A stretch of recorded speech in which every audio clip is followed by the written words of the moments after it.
a podcast to honor the gods. This better come with a sacrifice. Dave X Media.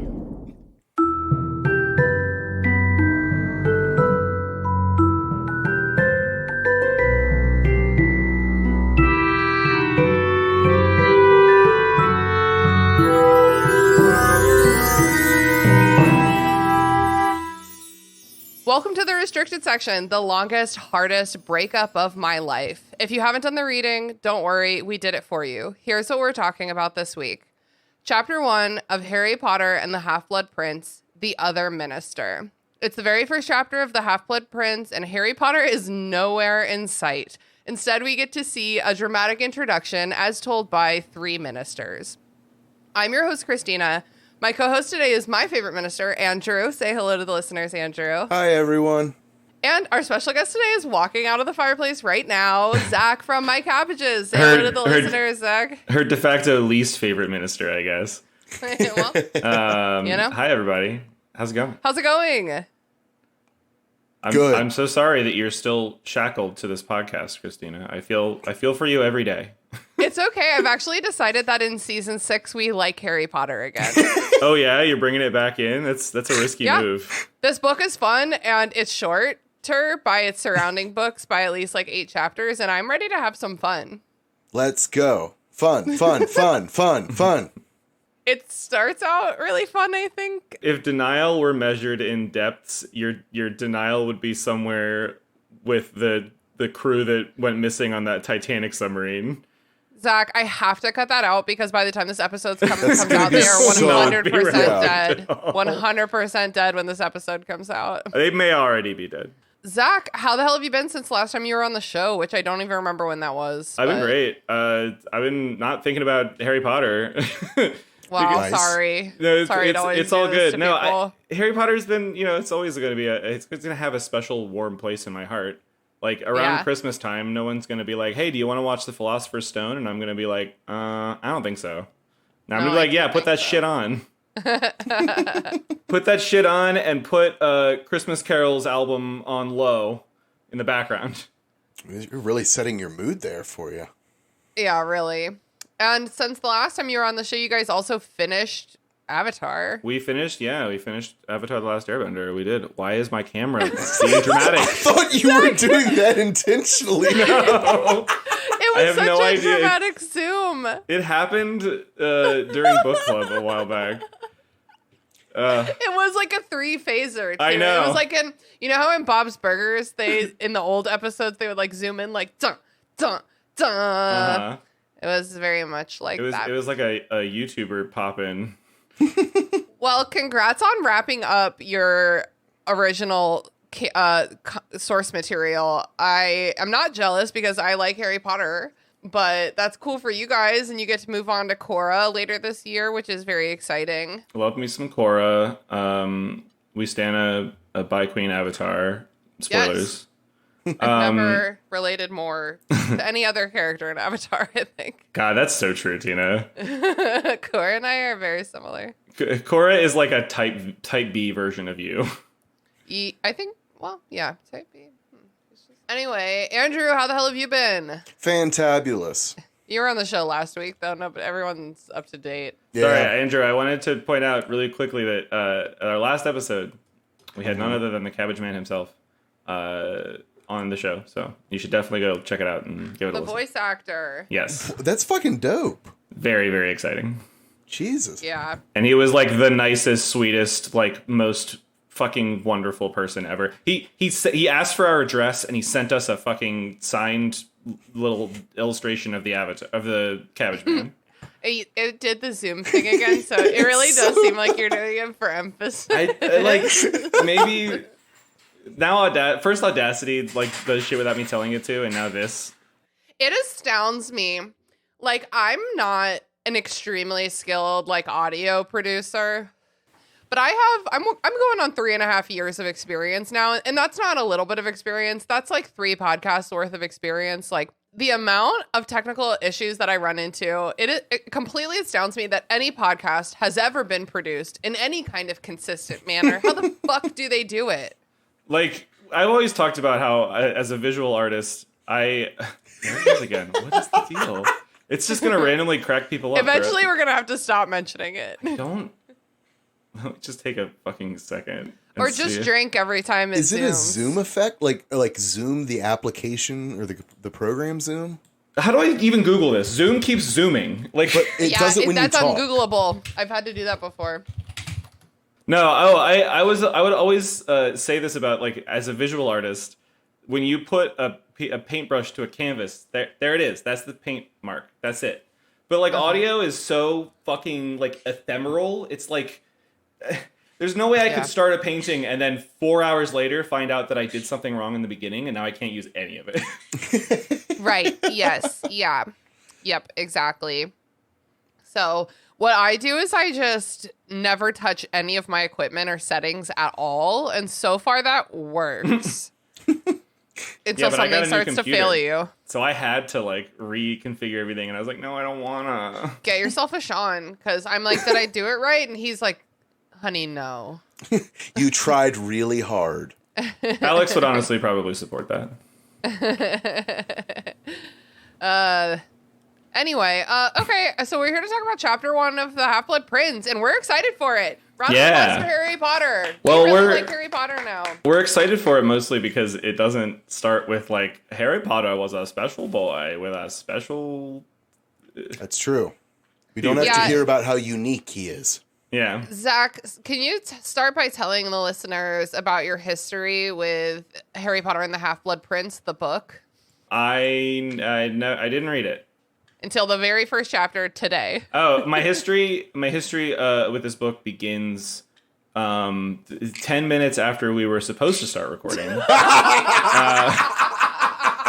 Because I forgot to read the chapter. Yeah. I have a question. Did you remember you were recording but forget you had to read, or did you forget you were recording and therefore forget you had to read? No, it was a total wipe. I don't have any explanation for it. Man, I really thought I was good because I checked it yesterday, but you did ADHD, dude. Tina, you did fantastic. You did absolutely nothing wrong. Like, this is my curse to bear. I know. No, I know.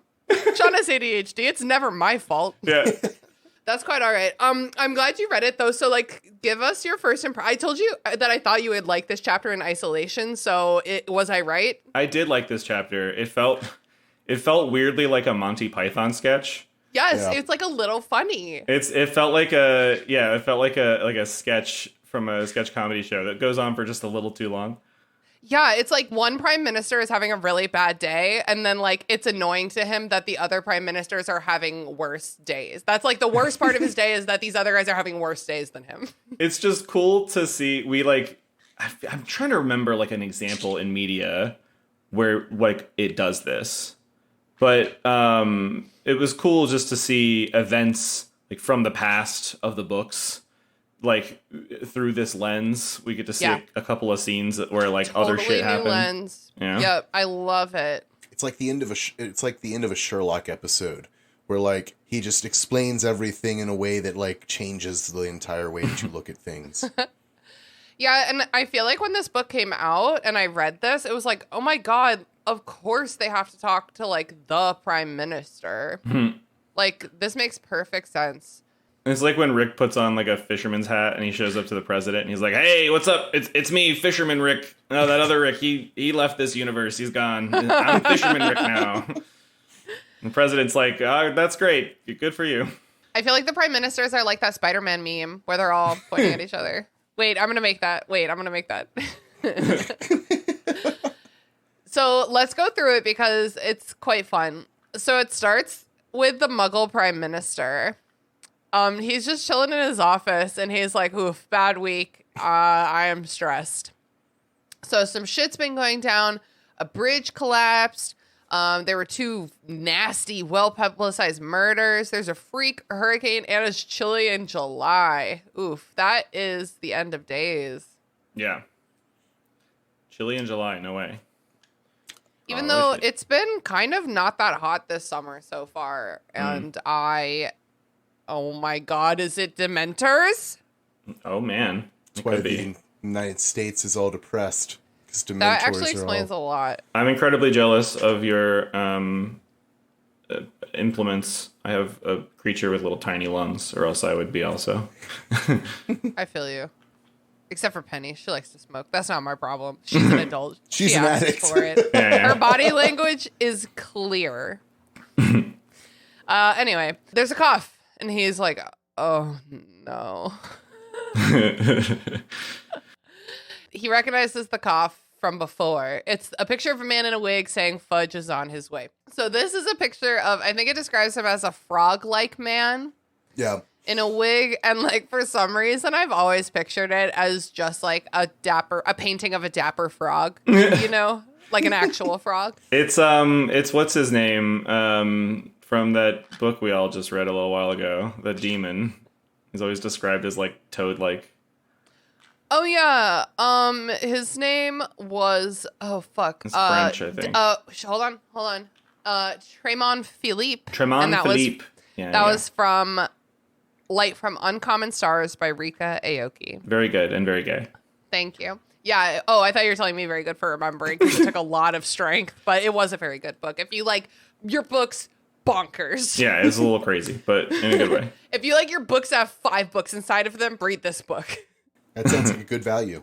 Maybe I should do like a over on How Do I Book, because there's more than one book that I can think of that are like 3 or 4 books smushed together. I could do a little episode about that. I'm thinking House of Leaves for one. That's like 4 books smushed together. How to multi-class as a book. That's pretty funny. Andrew, we were just talking about this yesterday about how 10 years ago you couldn't just be out in the world using D&D jargon, and now here Zach is. Everyone just drops it all the time now. Yep, it's true. Roll for initiative. Man, but that episode doesn't come out on our bonus feed for like 3 more months. It's like, what is time? I'm recording things so willy-nilly. Yeah. Whoa. So enter Fudge from the fireplace. Fudge looks bad, which makes me feel good. So I'm happy. I'm good. Basically, he tells the prime minister all of these bad things are because of the magicians. Yeah, he literally like walks in and is like, "Are bad." I just gotta say it.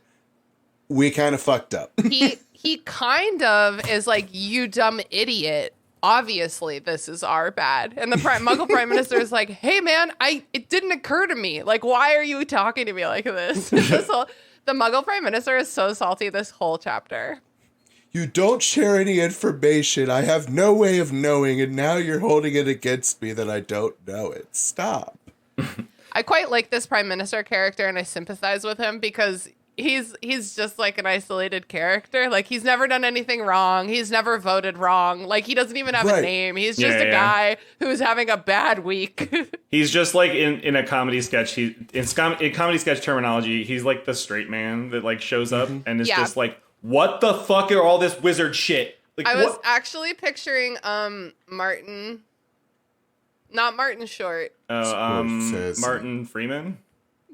Martin Freeman. Yeah. The Bilbo Muggle Baggins. Prime Minister. Yeah. I can see it. Yeah. But he's just good at that British sort of like deadpan fed-upness, you know? And as we know, there's only 6 British actors, so if it's not going to be... Well, they didn't do this in the movies, so I don't think we had to cast him anyway. It's either him or Cumberbatch or... Ugh. I don't know why Benedict Cumberbatch, I just don't like him. Like, something about him, I'm like, I don't... He's very reptilian. He's an alien. That's He's what an it alien. is. He's an alien. I don't trust him. I trust him for some reason more as Doctor Strange than as his actual human person. I can't trust you unless you're is. being an enormous dick. That's really... Maybe it's because he like fights and then gets like a little dirty and roughed up in those movies, and it's like, oh, okay, so you can blemish. He bleeds like the rest of us. Okay, so the Prime Minister is sitting there reflecting on their history together. So this is how we get a little summary. I think we talked about how the end of book 5 was a bit like the closing of the second act. So this is sort of like, here's everything you need to know for like the finale of this series to make sense, which we're going to start building to now because we were not doing it in the last book. Fun fact, 5 books down, not a single bit of the actual end game. Yeah, we're actually going to go into only endgame phase soon. We have to get some snogging sessions out of the way, and then we're going to go into full plot resolution mode very quickly. Yeah, and not in a way that seems to suggest that we have lapsed in thought about it until this point. Yeah. Exactly. Plan this all along. This isn't an emergency. This is a grand 4D chess. I feel like because it's kind of legendary that she always knew he was like going to die. She always knew that's how it was going to end. But yeah, I just feel like anyone can have an idea that sounds good, but it's like, I don't think it's noteworthy. She didn't figure out until now how she was going to get there. Yeah. Yeah. I mean, anyone can have a general idea of something they want at the end of a story, right? Like, yeah, people talk to me about their story ideas all the time. Shout out to our other friend Zach, who messaged me a book idea just a couple days ago, and I was like, "Cool idea, cool idea." This goes back to when I like in game dev. There's like this notion that like, oh, I have a great idea for a video game, and it's like, great. Guess what? So does everybody else in the industry. Yeah, like, that's exactly right. It's like the follow through is what makes people exceptional, not the conceptualizing. Yeah, because anybody can do it. It's not special. Yeah, and that's why I'm exceptional, because my follow through is A+. Mm-hmm. Flip my hair. Mine's a solid C-. Back and forth. Do you feel like when Fudge leaves, like the sparks all go, and then like there's silence for a second? And, like, the prime minister just has to think, like, holy fuck, thank God that's not, like, my world. Thank God I don't live in that nightmare. After their first meeting, yes, I do think so. I have to disagree, though, because it's a sign of things to come. Because this warning is saying, you know how you've been getting all this shit for stuff that you know isn't your fault, but you can't explain? Well, now you're going to know what's going on, but you're not going to be able to say it. So it's going to be even worse because, like, you're going to know for sure this is something that is not your fault and it's beyond your control and you can't do anything about, but you also can't explain it because you'll seem like you've lost your mind. I have to point out that it didn't occur to him what was actually happening, though. So he's not in that position. He's not smart enough to think about the actual answer. Okay, so we're reflecting back on their history. A day soon after the Muggle Prime Minister was elected, Fudge showed up to introduce himself. The little picture was like, the Minister of Magic is coming. And he was like, what? And then in that shock, Fudge came through the fire. And that's a foundational memory. That kind of thing sticks with you. And so Fudge was like, magicians exist. I'm a magician. Don't even worry about it. It's fine. Don't even. It's fine. He basically was like, well, let's pretend that never happened. He tried to have the portrait removed, but nobody could get it down because it has one of them permanent sticking charms or whatever. I'm just picturing some like foreman with a jackhammer up there, just literally jackhammering on it.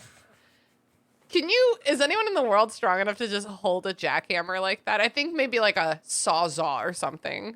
Is the implication that the portrait of that the guy in the portrait isn't there and he only shows up when Fudge is on the way, or does he just sit there stationary? He's always there, yeah. He just stays real still. It says that he's not perfectly stationary. Wait. It says that he sometimes moves. Oh yeah. Yeah, I think the portrait's always there because we see like Dumbledore has like the portrait of Phineas Nigellus in his office, who's like also in Grimmauld Place. And then there's like the portrait of Ariana eventually is in Hogwarts and the Hog's Head. And then there may be others, but the portraits of the people in the St. Mungos that they used in book 5 as well. Yeah. So people just be using portraits as slaves. I don't know. They're like, you have to go do this thing. You're a portrait. And they're like, I guess. Yay? I don't have anything better to do. Yes, Zach, I'll have you on for a bonus episode where you can rant about the art in Harry Potter. I was just about to say, what is the deal with that? Okay. Okay, so then 3 years ago, Fudge showed up to warn the Muggle Prime Minister about the escape of Sirius Black. And then he like takes the opportunity to explain all about Voldemort. He won't say the name though, and I know that we've mentioned this before, but like how fucking dumb. I know. It's so like, wild. Your refusal to say this person's name it does not speak to my confidence in you to deal with this issue.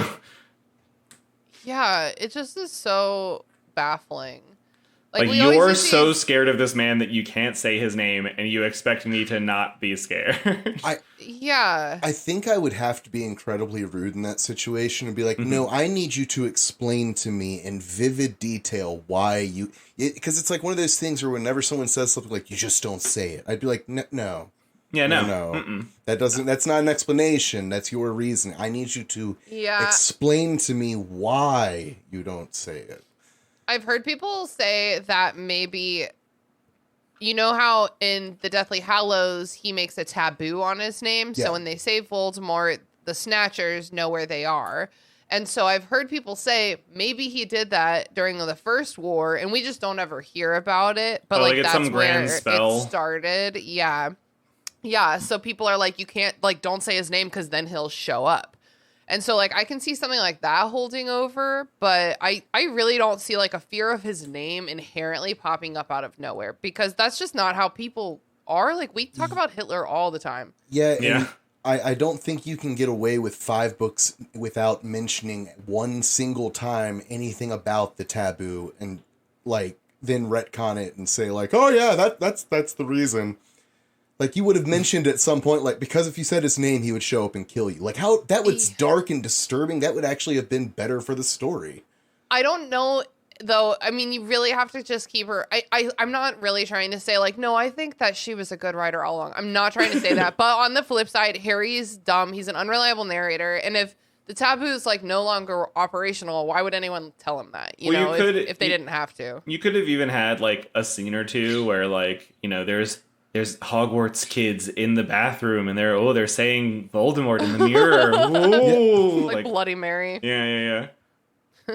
Okay, so then less than a year later, Fudge showed up to tell the Prime Minister about the Quidditch World Cup debacle. He's like, some muggles got tortured. Don't worry about it. I'm on it. Also, I'm required to tell you that I'm bringing dragons into the country and a Sphinx. Yeah, like every single time he shows up to give some very dreadful news, he always has a very like Trumpian spin on it. He's like, it's always great. No worries. Don't even worry about it. It's not a problem. Okay. We have the permits for the dragons. It's fine. And I love too how it just so happens that Harry was the only person who ran into all of the different dangerous creatures that were so dangerous that they had to be named. Right, like she couldn't have even thrown in like 1 or 2 other ones just so that it seemed like there was more in that maze than like just the Sphinx that he happened to run into. I don't know, it just felt like a forced callback. Like, remember there's a Sphinx too. It does seem weird that they would order just one creature. Just one creature that's that dangerous for that particular challenge. Like, why? Interesting. I'm still trying to figure out how the Triwizard Tournament is supposed to be like a spectator sport, and yet almost every single challenge the audience like can't watch. Yeah, unspectatable. like 4 kids like dive into the ocean or dive into the river, and then it's a lake. Oh my god, 4 kids dive into the lake, and then like 3 of them come up, and like you find out one of them drowned. Woo. Great, oh my god! Great day at the sporting event. Saturday. Yeah, right. We all stood around and watched the surface of the water. I mean, that's how the fucking 3rd task ends. It's like, yeah, we're all here. That's my son. Anyway, my boy. And then last year, Fudge showed up to tell the Muggle Prime Minister about the mass breakout from Azkaban, and like, it's not good. It doesn't mention this, but you got to think that at that point he like has to turn to Fudge and be like, "Are you like bad at this, man? Like, are you bad at your job? Like, why?" I feel like he understands. I feel like he's like, "Yeah, every day of my life is also a shit show." Yeah, right. He's like, I've had to get on the news and tell people some horrible thing and try not to make it seem like I'm terrible at my job. I wish there'd been more of a partnership between Fudge and the Muggle Prime Minister. You know, I just feel like they could have been a good team if they had tried to work together. Sorry for that puffy intake. Fan fiction incoming. That would be very silly. The 2 ministers, like it's like Wicked, but it's from the 2 ministers' perspective through the whole series. Oh my god. The 3rd season of My Minister really just got weird. My Minister, yeah. It's an old British comedy reference for someone out there. Is it really? Yeah. I thought you were making a My Immortal joke. No, there's an old show called My Minister. Isn't everything a My Immortal joke? Yes. Yes, it is. In the end, it doesn't even matter, but yes. So it's present times again. Fudge tells the Muggle Prime Minister that Voldemort's back. And then he's like, Dumbledore won't explain it properly. He's like trying to explain how this is possible. And he's like, well, Dumbledore explained it stupid to me, so I don't know. He's such a fucking dodo bird. He's a classic politician. It's really... More it's ambition really than brains. The Muggle Prime Minister, and I keep just calling him that because he doesn't have a name. Like, just, you know, the Prime Minister. They don't name him at all. And then he's talking about, I have a phone call planned with President, and then he gets, like, cut off. Like, we're not gonna say anything specific. Well, I think it's a part of this aesthetic to try to keep, like, Harry Potter kind of timeless. If you do a little bit of research, like, based on some context clues, you can figure out that I think Harry Potter takes place in, like, the 80s.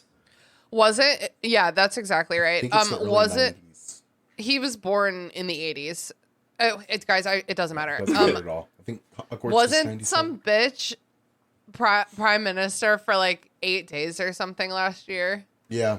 Oh, I remember that, yeah. So what if you named your character after that bitch? And then you hit like go to press. It's like, fuck. This wasn't timeless at all. You literally wouldn't even have time to go to press though, would you? Because no, literally you wouldn't. in the but, like, time you that it would take to confirm you technically everything. could. It would just be stupid. Okay, so the PM is like grasping at straws. He's like, what can I say to make it seem like I know what we're talking about? Well, what about Sirius Black? And Fudge is like, well, he was actually innocent, but he's dead. Like, don't even worry about it. Man, we're just fucking up a lot over here, okay? He's like, yeah, don't worry. Literally, the Muggle world could burn to the ground tomorrow, but like, it's fine. Don't even worry about it. He's like, there's going to be an inquiry at work. And then you get this moment where, like, the other minister's like, oh, no. Like, politician to politician, which, once again, like, how am I supposed to feel so bad for this guy? Like, right. Oh, no, they're going to punish me for being bad at my job. Oh. Yeah. I get it, man. It sucks when the people punish you for being bad at your job. I had the audacity and narcissism to think that I could govern people with my legitimate intelligence and know-how. And now I am reaping the consequences of my actions. Well, the actions of my consequences. I want that on a coffee mug. That's fun. They're like, Fudge is like, basically, like, we're totally at war right now. Mm-hmm. Bro to bro. Like, this is war. What is that? I'm throwing back to something. Give me a second. There was some bonus episode of this show where me and Haley and Brooke were saying dramatic Shakespeare quotes in Valley Girl voices. And there was definitely this is like totally war moment. You are such a saucy boy. This is, like, we're literally at war. They get into, like, a bit of a tiff. Obviously, the Muggle Prime Minister feels that Fudge is to blame for his own headache, right? Because everything that he's worried about, Fudge, as you said, was like, my bad. So he's like, well, fuck you, dude. Now my life is so hard because of, are you even doing your job right? All of a sudden, I'm one of your constituents, and I'm not happy. The bridge was a mass Muggle killing that Voldemort had threatened. The Hurricanes, Dementors breeding, and possibly giants. Like, fuck that. Can we also point out that with the bridge, we know that people died on this bridge. It's been stated that people died. People fucking died. And the Muggle minister's response is, I've been having to deal with structural support reports all week, or some stupid bureaucrat shit. That's what he's like, I've been having to do. Not that people died. He's mad that he had to learn about paperwork. The fucking paperwork. Yeah, it's so... I had to interface with the boring part of my job. I get it, that does suck. But there are things that suck worse, like people dying. Like being dead or being trapped under debris. Maybe be like, hey, I'm bringing you up on charges for people dying and not complain about the fucking bridge going out as a mechanical issue. And then also Amelia Bones and Emmeline Vance were both fucking murdered badly, like gruesomely. Mm-hmm. That's all the detail we get, but they say like it looks like she put up a fight of Amelia Bones, and it's like, oh god. Is that a character from the previous book that I don't remember? Amelia Bones, yeah, she first of all is Susan Bones' aunt. Mm-hmm. And then she's the what is her? She's the head of the Department of Magical Law Enforcement. So we have received mail from her before. Yeah. Oh, I see. She signs Harry's writing ups. I just want to see like an average day where Fudge is trying to like catch the prime minister up, and he has to like take asides to explain things. He's like, it's like, so anyway, he employed the giants. Oh yeah, there are giants. Anyway.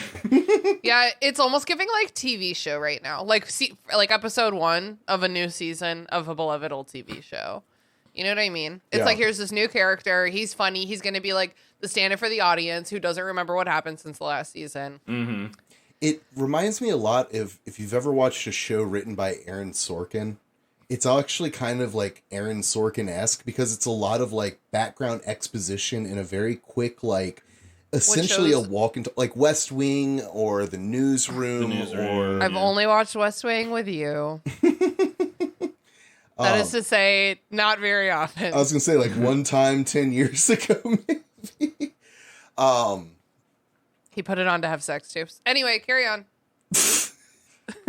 I didn't remember that. That's embarrassing. Wow. I thought it was Doctor Who, but okay. No, it was West Wing.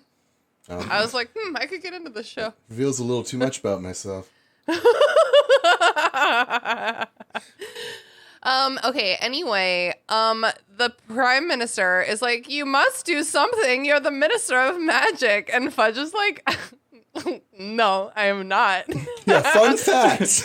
Obviously, I was fired. Like, have you been listening at all? This is what should have happened. Okay, he's like, come on, I suck at this. Clearly, they fired me. He's like, they fired you? He's like, yeah, they fired me. Security, can you arrest this random man in my office? Oh my god. Fudge's line should have just been, dude, come on. Like, come on. Really? Yeah. You think you genuinely... Okay. Hi, I'm the Muggle Prime Minister. I don't understand things that have consequences. I don't think that Fudge could ever execute a condescension that sharp. No. He's a bit of a buffoon. Hence why he got fired. I do like him more now that he's fired. Like, I like him more in this chapter than I have the whole rest of the series. I'm like, okay, like, hopefully this is his, like, crisis that makes him become a better person. So his successor is due any moment. Like, the point is to introduce the Muggle Prime Minister to the new Minister of Magic. All men, of course. Yes, go on. Obviously. Who's in the government? Men. The portrait, I forgot to say, like, formally requests permission. Like, so it was like, please, like, do you accept a meeting right now with Cornelius Fudge? And he's like, oh, I have a phone call. And the portrait was like, oh, we'll arrange for that guy, the president of wherever. The president of nondescript place. Yeah.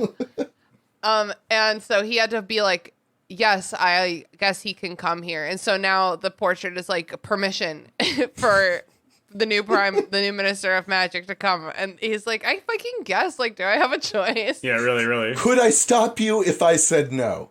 No, I couldn't. Just do it. Just fucking do it. I suppose he could brick up his fireplace if he really wanted to, right? I don't know, because I think they would just blast it, because that happens in fucking 2. No, it's 4. But what if you you completely removed the fireplace from the house and then like sealed the roof over it? Like, it's literally just not a fireplace anymore. I think that actually probably he's in a historic building right now, and he probably just couldn't like take out a fireplace like that. But hypothetically, what would... I also think that canonically wizards can apparate as well, so they don't even need to use the Flu Network if they You said canonically, like the guy from the Bible. Excuse me. Yeah, and it constantly seems like Harry Potter is full of things like that, Andrew, where it's like, wizards use this method, but they all also have access to this way easier method to do something. Why don't they all just do that? Like there's a scene in the end of Fantastic Beasts where like half the fucking city gets completely destroyed. I can't talk about it. Yeah. And they like go around and they go whip whip whip and they We actually did talk about it at length over our summer bonus episodes that got unlocked on the main feed. Actually, I did release that finally. Hype. Yeah, we can't talk about Fantastic Beasts because like everything and any meaning that the books retain in terms of like what is magic, I feel like it's just gone. The Fantastic Beasts movies are just like, but what if everything else? What if we change everything entirely? Is that what okay? if any conceivable hard limits or rules that I have implied about the magic system were in complete shambles? Yeah. It's just the softest of magic systems. Yes. Enter Rufus Scrimshower. It's kind of like a roar. If you say all those vowels, I feel like the audiobook said Scrimjaw or something. Scrimjaw. I thought it was British. Scrimjaw. Okay, give me a second. Scrimshower. Pronounce. Scrimshower. Oh god, that sounds bad. Shh, shh, shh, shh, shh. We've definitely done this before on the show. We just can't retain it. Shh, shh, shh, shh, shh, shh, shh. Scrimgore. Oh. Scrimgore? That just sounds lazy. I feel like that's... No. British pronunciation. Scrimjaw. Scrimjor. That's the Scrimjor. That's the British pronunciation. The Minister Scrimjor. Like hors d'oeuvres du jour. Okay, enter Rufus Scrimjor. Sure. I like him. I actually I really like Scrimshower. Like, I wish he dies pretty quickly in the next book. He doesn't get to do a lot, but I fucking like this guy. Maybe it's because men in power. He's the type of guy to get shit done. He's erratic, but he's like in charge, and he's like definitely smarter than you. He's like not even on the same. Right. He's just like already on to the next thing. Yeah. You know? Well, it's like You know what I mean? it's like Obama coming in after Bush, and it's like, is Obama really like a great president, or does he just like not stutter and compare speak and in complete contrast? sentences? Yeah. Definitely compare and contrast. Scrimshire he comes in, he locks the door, he closes the curtains. He's already like giving security, like giving I got this. It's also a total power move too, right? Like It he is a already power sent a move. lackey to go before him. Then he had the portrait announce him. Then he shows up and starts All like making it his own harried. office and shit. Like, Yeah, he shows up late and like frazzled. Like, I just am way too busy to even be here right now. yep. So let's talk. First, the Prime Minister's security. He's like, you can't change up my security. That new guy that I hired is great. And they're like, yeah, that's fucking Kingsley. We know he's great. That's why we sent him. And the PM's like, oh, well, you can't just do that. But it's like he does like twice as much work as a normal employee because he's a magician. So he's like, well, I guess he could keep working here. Like, you're not replacing this guy. And it's like, well, no, because that guy is our guy. And he's like, I mean, I hate him. Get rid of him. Do you think Kingsley loves working in administration for like 3 months in this book? I think Kingsley goes into like a back room with all of his paperwork, casts one spell, it does itself. He walks out and the pen moves on its own. yeah, and then he like walks out and reads a newspaper at his desk. But I feel like he would enjoy, in a very earnest way, like that kind of role playing, like getting a tea in the afternoon and like talking to other people in the office. Well, I mean, but And like he's a high ranking aura though, so I mean, I'm pretty sure that like that's his normal life, his office life, right? He's the bureaucratic side of law enforcement. I don't know, but he's usually out in the field, but the field right him for now is working like a cozy little job. Yeah, And I just feel like he delights in that. Ron's dad, Arthur would have been all over this shit. He would have like come home and he would have come home and been like, "You will never guess. I had tea today from an electric kettle. Amazing. Yes. Oh, You have to plug it into the wall and everything." They should let him work for the Muggle minister. That's the sad thing. That's the reason they can't let him work, because he would be like, he's too into it. they would fire him in He can't 3 school days, his dude. features, yeah. He would come in and be like, how does this computer work? Can you explain this to me? Somebody would hand him a printed document and he'd be like, how do you have such neat handwriting? Yeah, he would be losing his mind over technology from the 70s and treating it like it's like the most radical and amazing. It's a Xerox machine, you say. Fascinating. This was definitely the era of Xerox machines. Mm-hmm. The junior minister, we didn't talk about this earlier, but he has been acting like a duck. That's right. Yeah, I forgot about that. Waddle, waddle. Did he do like a press conference where he was like, or like something? It's public. People are like, that guy is quacking. Do you think that the junior minister is like a huge dickhead, and so when he started quacking, everybody was just like, well, it's an improvement. Do you think he was like a happy duck, or do you think he was giving Untitled Goose Game? Just like angry and confused because he can't stop. Yes. But that's a bad Imperious curse. So, the magicians have removed him from Muggle society until they can fix him up as Saint Mungo's, basically. So that seems, man, I just hate when the magicians fuck with the Muggles' brains without their real. I consent. know. Yeah, it's really not gravy. Like, when it comes right down to it, there are a lot of deeply unsavory things about the wizarding world. Yep, that's the tagline of the podcast, I think, actually. Magic users, they kind of suck. They kind of suck. It's like, I feel like why don't we ever hear of any like Muggle-born kids who like go to Hogwarts for a year and they're just like, nah, I'm good. I'm going to take math class and masturbate. Like, I'm okay. Oh my God, that's so funny. I can't imagine that would happen. What the fuck? No. Once you know that exists, you've got to be part of it, right? I don't know, man. I got chased by 50 giant spiders in the fucking forest. I'm done. I'm good. No, because like only Harry and his dumbass friends have that shit happen. Most of them are just going to school. Sure, but like that kid's gonna be like, okay, but where do I charge my Switch? Wait, what? Sure. Wait, what? Honestly, when I was this age, you could not have paid me enough money to go to any school besides the one my friends were at already. At this age, I would have packed my bags in a heartbeat and left to go and learn magic. Magic. Maybe I would have too. It's hard to think about really when I was a teenager because it also, I mean, especially magic in the context of the world of Harry Potter just seems like such bullshit as an adult. I'm like, it's just fake. It like doesn't even add up. But as a kid, I probably would have earnestly stepped into it. If nothing else, you can always just fall back on being a magical drug dealer. It would be the easiest job in the world. You would never get caught by cops. Even if you did, you just apparate out of jail. Yeah, that's true. I think someone else has said this on the pod before, like go out into the Muggle world and be the best at something Muggle. Yeah. Apparating is like it's such an easy like universe breaking thing. It's like, I can just teleport anywhere at any time. Great. I don't know. I've been playing Tears of the Kingdom, so I'm like, makes sense. That scans to me. That game's still not easy. So now I was thinking about this the other day. In I feel like it's number 5 or whatever. Ron has his like first Quidditch game, and they give him that like liquid luck potion. Yeah, Felix Felicis. That's actually coming up in this book. one. Yeah. Oh, it's this one. Oh, well, great. Why aren't there just like wizarding billionaires who just have like stockpiles of the stuff? Like you'd think it'd be like they'd have it on a UV drip at all times. Maybe they do.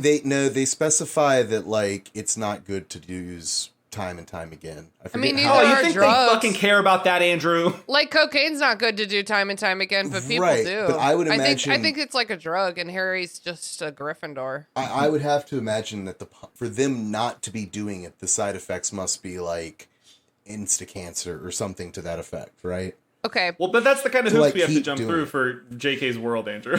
Real quick, what drug do you think each house is? Obviously, Hufflepuff is weed. I think that goes without saying. For sure. Slytherin is Adderall.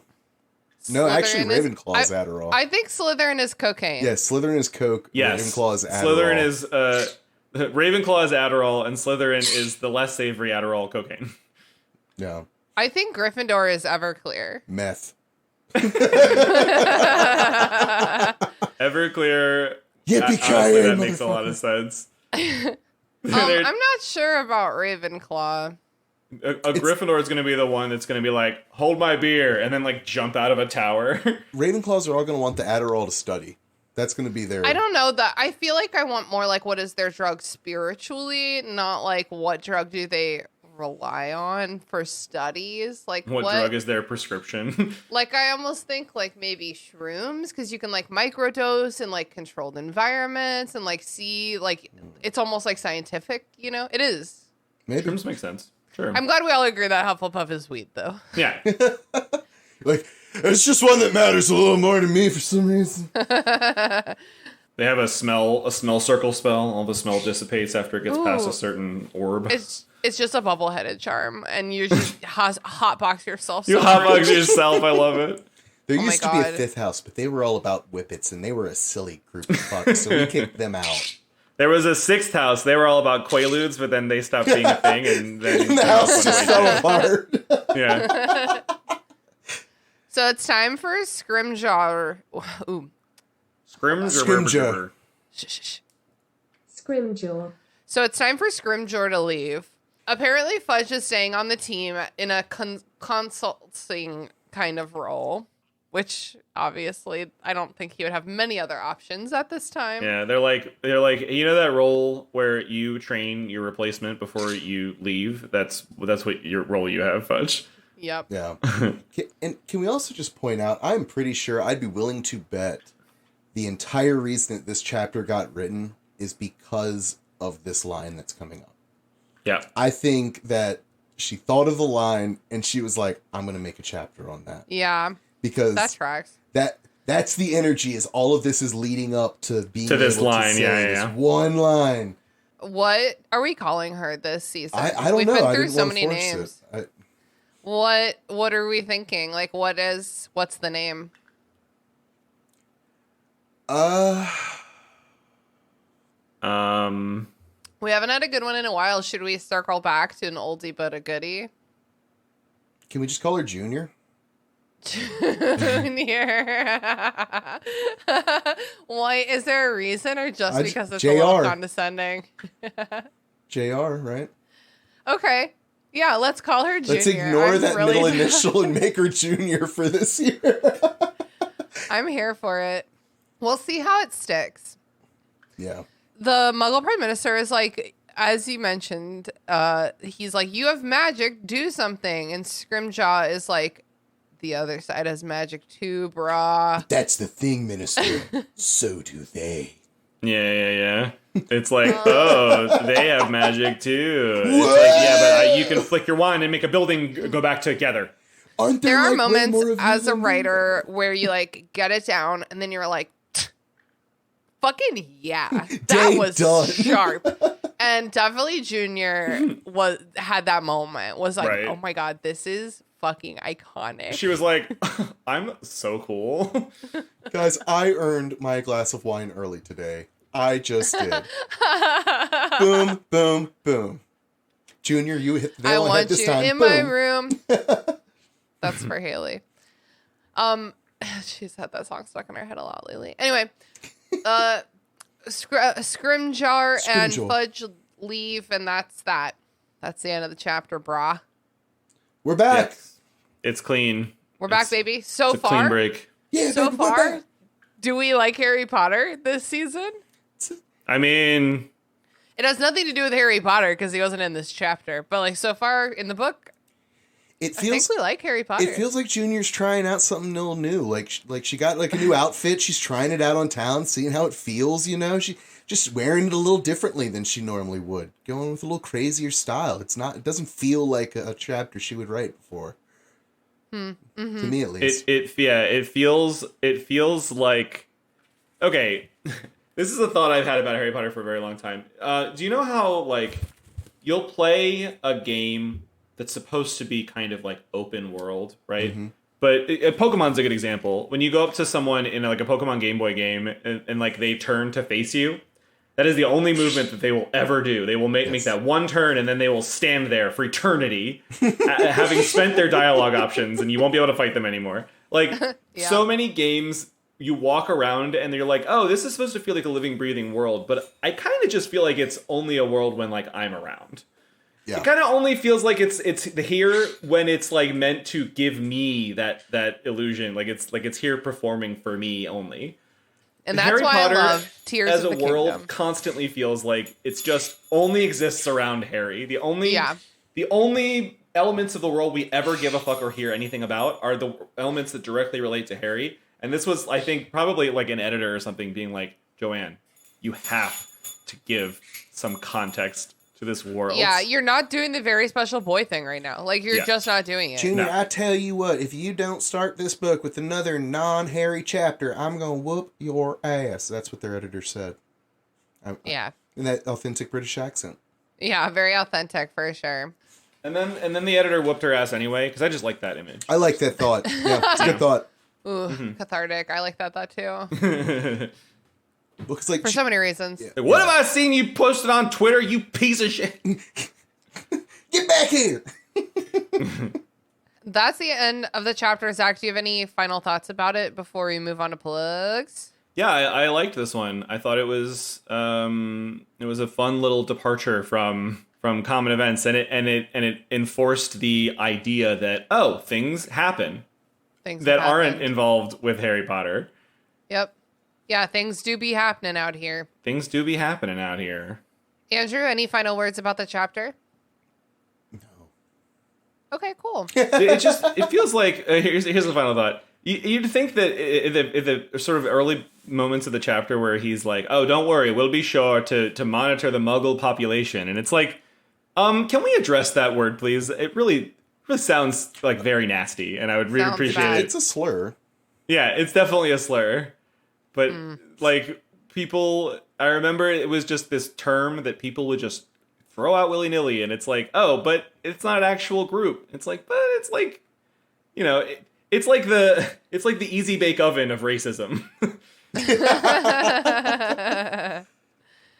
Yeah, that's exactly right. And it again, is an issue that Junior touches, and then it's like, do you see? Who cares? And then we move on forever. Other shiny thing. Whoa. I like this chapter. I think it's a fun sort of cold open. Yeah, it's not that cold of an open because it has flashbacks, but it's fun. It's kind of weird because it feels like a chapter that's almost like, it's like the beach episode of a TV show, right? Where they like go off and they do something completely different, and it's not like anything else that you're ever going to get the rest of the time. Are you talking about Avatar specifically, or is there another one? No, that's a trope.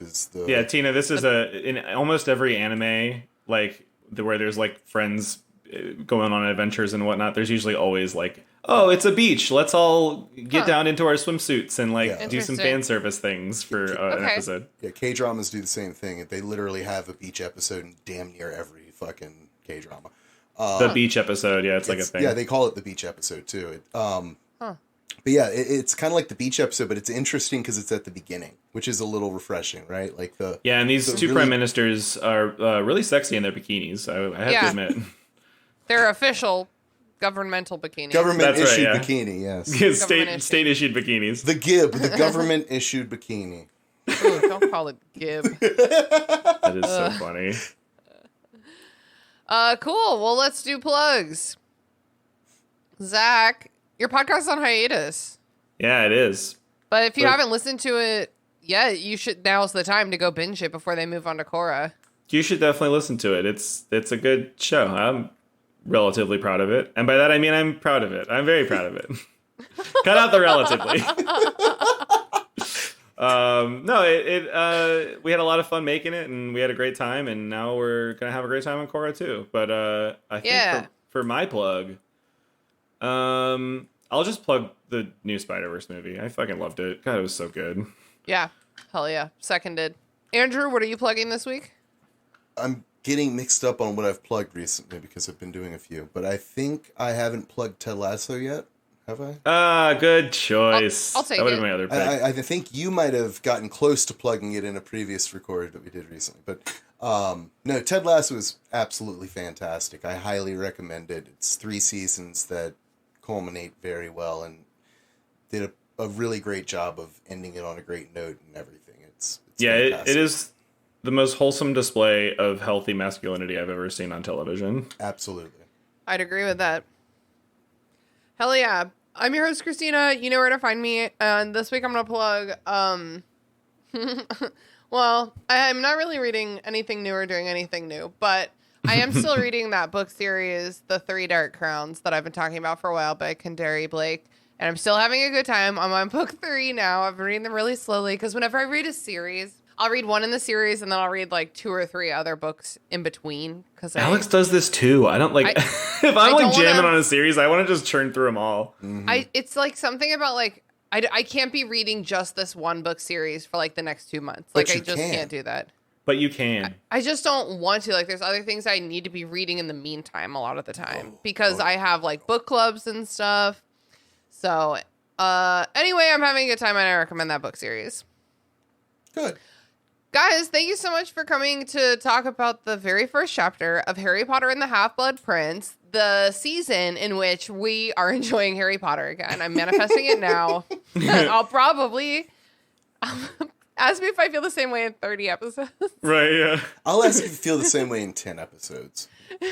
We'll do the like flashback and then play this clip. But really, I appreciate you guys. And I appreciate you listeners. Woo. Man, if you've been listening to this show since the beginning, that's a long time. That is a long time. Can you believe that we're starting book 6? Because I can't. If you've been listening since the... Sisyphean. Sisyphean? Sisyphean. Yeah. And not only that, but like the regular discipline on display on this show is nothing short of miraculous to me. As a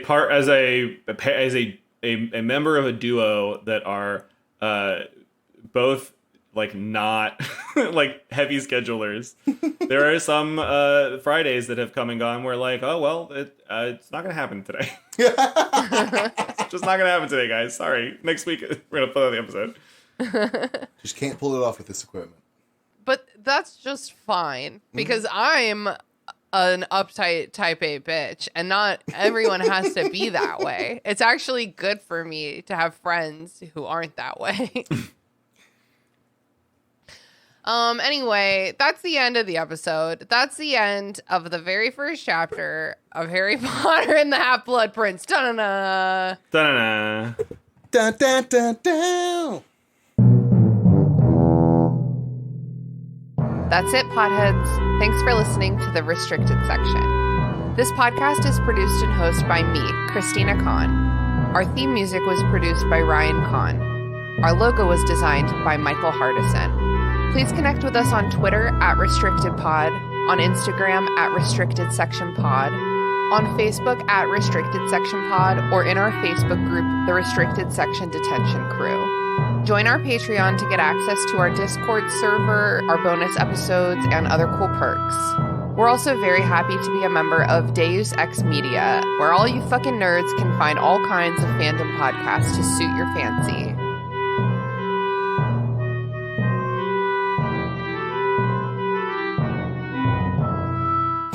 Coffee, tea, honor, cabbage. Long ago, the 4 elements lived in harmony. Then, shit went totally cray when the Avatar attacked. Only the Cabbage Man, merchant of fine cruciferous vegetables, could stand against his trolling. But when the world needed some dank veg, he vanished. 10 years have passed, and my partner and I have started a new podcast. My Cabbages! An Avatar podcast. A weekly show about Avatar The Last Airbender. Whether it's Sokka's new line of cologne... Hey, look at you, sitting there on a seal. Well, now look back at me. I'm on an even bigger seal. Now look away. D&D related antics. You have to make an acrobatics check for that. And Aang just like unzips his pants and whips out his D20s. He's just like, I got this. Or randomly breaking into song. Go bending waterfall. We'll stumble our way through the greatest show ever made, one episode at a time. Rotten cabbages? What kind of slum do you think this is? It's one button. I just push it whenever I want, but it makes me feel important.